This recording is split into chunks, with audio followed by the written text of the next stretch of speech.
Calmera.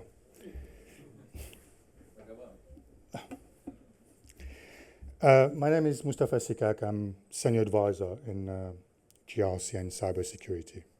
So it's a pleasure to be here at Athens Stock Exchange with many of the leaders who shape the stability and competitiveness of the Greek financial sectors.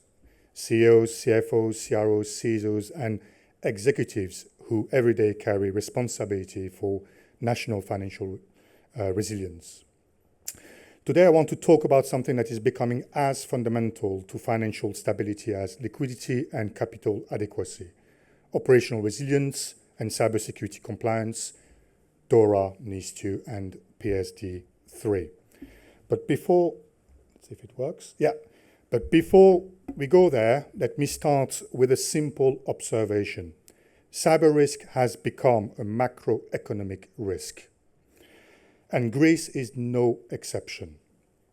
So this year, the Greek banks faced on average over 700 attacks per week, a 17 year-on-year increase with DDoS and ransomware dominating. We all saw the GDPR fines, 220K, 100K, 50K, and we all know these numbers are nothing compared to the far greater cost of downtime, reputational loss, and operational disruption. So what used to be IT problems are now board level, regulator level, and increasingly European level concerns.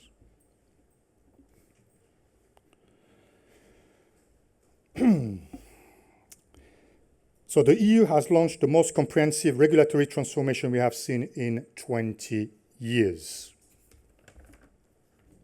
So we can see NIS2, DORA, and PSD3 that we will focus on, and around them, many of them. IDAS 2, CRA, Data Act, AI Act, Cyber Solidarity Act, an entire regulatory ecosystem. If you look at it simply as more compliance, you will join. If you look at it as a strategic lever to modernize operations, you will win. Because the reality is this: your ability to compete in the next decade as a bank, as a fintech, as a broker, or institution is directly tied to your ability to operate securely, digitally, and without disruption. And that's exactly what these regulations push us towards. So let's focus on DORA, NIS2, and PSD3. DORA to make the financial sector operationally resilient. It is detailed, prescriptive, where NIS2 is aimed to raise cybersecurity maturity across the country, is a baseline maturity. It's broad, principle-based, where PSD3 PSR is to secure the payment and combat fraud. So you can see quickly the penalties that can be quantified. It's more difficult to quantify the penalties that are not quantifiable. What is the damage on your reputation? What is the damage on your brands? This is more difficult to quantify. So when we deep down into this, what we see is what the regulators are really asking for. When you strip away the articles, the guidelines, the RTS documents, in fact, PSD3, DORA, and NIS2 boil down to only 5 expectations. So all what you see here can be summarized into 5. The first one is put accountability at the top. Boards and senior management will now be held personally responsible for ICT, operational, and fraud risk. Secondly, know your assets. Not only servers and applications, but data, APIs, third parties, cloud environments, payment interfaces. The third one, be able to detect and respond fast. Not in hours or days, but near real-time monitoring, logging, fraud analytics, anomaly detections. The fourth one is to prove resilience. Test your continuity, test your disaster recovery, test your cyber security controls. It's not theoretically, but with evidence and scenario-based drills. Govern your third parties is the fifth one, because ICT providers and cloud providers can take down a bank just as quickly as a ransomware group can. These are not compliance boxes, these are capabilities your organization must have if it wants to remain reliable and competitive. When I talk about capabilities, I'm talking about PPT, people, process, technology, driven by your organization structure, culture, and policies. So having worked with financial institutions across Europe and here in Greece, we can tell you the truth. The biggest risk is not cyber attacks. The biggest risk is complexity. Complexity in systems, complexity in legacy environments, complexity in documentation, complexity in reporting, complexity in managing dozens of regulations simultaneously. The results, too many tools, too many manual processes, too little visibility, and a huge pressure every time a new regulation comes. So this is why DORA, PSD3, and NIS2 feel overwhelming. At Be Secure, we advocate a unified governance and resilience model, one framework, one set of controls, one visibility layer, aligned to all three regulations simultaneously. When institutions take this approach, we typically see 60–80% less time spent on compliance reporting. I'm guessing some of you works on reporting. 30–50% reduction in audit findings.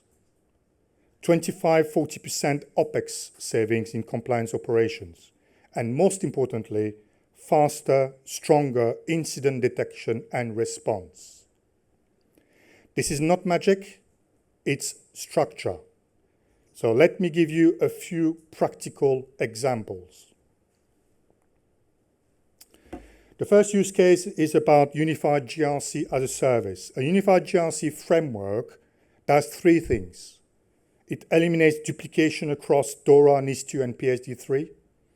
It gives executives real visibility, controls, gaps, third-party exposure, and it reduces the cost of compliance through automation. We see mid-sized banks savings between $500,000 to $1.2 million per year, and reducing outsourcing audits and reporting workload by up to 40%. But the real value is strategic. You stop reacting and you start managing. Don't worry, we'll have access to the slides so you can read the details. The second use case I would like to move on is the DORA compliance roadmap. DORA is the most prescriptive of the three regulations. If you do it right, you accelerate compliance by 40–60%. You reduce downtime by 15–30%. And you dramatically reduce regulatory exposure. Fines that can reach 2% of global turnover per fine, exactly the same way than GDPR. And I even didn't calculate your reputational damage, your brand damage. So there are three practical phases we follow. The first one is the gap assessment and prioritization. Where is your current maturity? Based on your current maturity, we can estimate how much gap you've got to reach the compliance.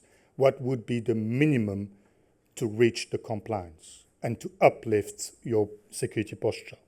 The second one is to implementation support and operationalization. How do we deliver what needs to be delivered with the most cost efficient?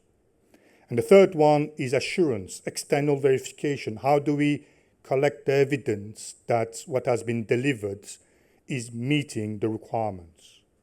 The result is not just compliance, it's measurable resilience. The third use case I would like to introduce is the customer digital onboarding.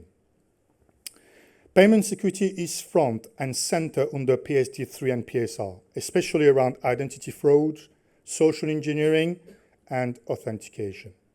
A robust digital onboarding solution connects compliance with customer experience.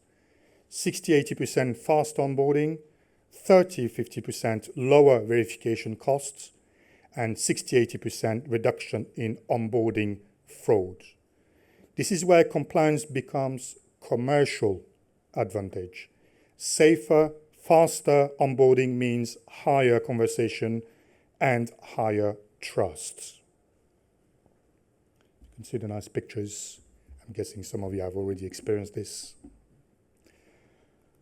The fourth use case I would like to jump to is the transaction signing and SCA evolution. Under PSD3, SCA becomes even more critical, even more scrutinized by supervisors. So modern cryptographic signing, behavioral monitoring, and device trust can reduce fraud by up to 80%, authentication incidents by up to 60%, operational errors by 20-40%. Again, compliance is not just protection, it's performance.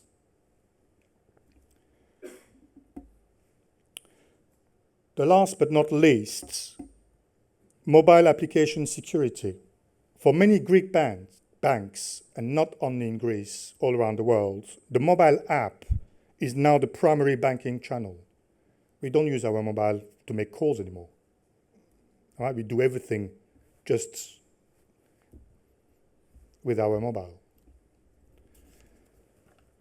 That's great, that makes life easier, but the mobile is also the top attack vector with RASP, tamper protection, multi-layer encryption, and runtime monitoring, all this technical jargon. We can reduce mobile fraud by 50-80%, mobile security incidents by 30-50%, API exploitation attempt by up to 70%. This is essential, not optional, under DORA's resilience expectation and PSD3 fraud prevention rules. I just summarized and I picked up only 5 use cases, and I can go on and go on and go on. But my message for executives, I would like to speak directly to the CEOs, CFOs, CROs, and board members for a moment. The shift we are experiencing is not technical. It's governance. You're no longer just responsible for financial performance. You are now responsible for ICT resilience, digital integrity, and fraud prevention, personally under the law. But this is not a burden. It's an opportunity to simplify your operations, to standardize controls, to modernize your infrastructure, to reduce your costs, and to increase trust, reliability, and competitiveness. Compliance is not the enemy of innovation. Compliance enables innovation because trust is what makes digital transformation viable. Greek financial institutions have a unique opportunity right now. You can either wait for the regulatory deadline to hit and react, or use this moment to redesign your resilience from the inside out. My message to you is simple. Use DORA, NIS2, and PSD3 as catalysts, not constraints. Invest in unified governance, strong ICT visibility, modern authentication, secure by design practice, and serious third-party risk management. 50% of the incident involve supply chain, and this will keep increasing. Because in the financial sector, resilience is no longer a technical concept. It's a business differentiator, a regulator expectation, and a customer expectation. So at Be Secure, our mission is simple. To make compliance easier, faster, and more strategic for institutions like yours. So you can focus on innovation growth and serving your customers with confidence. So I would like to thank you for your attention And I look forward to your questions, your challenges, and your insights. So my key question for all of you is, what is your needs?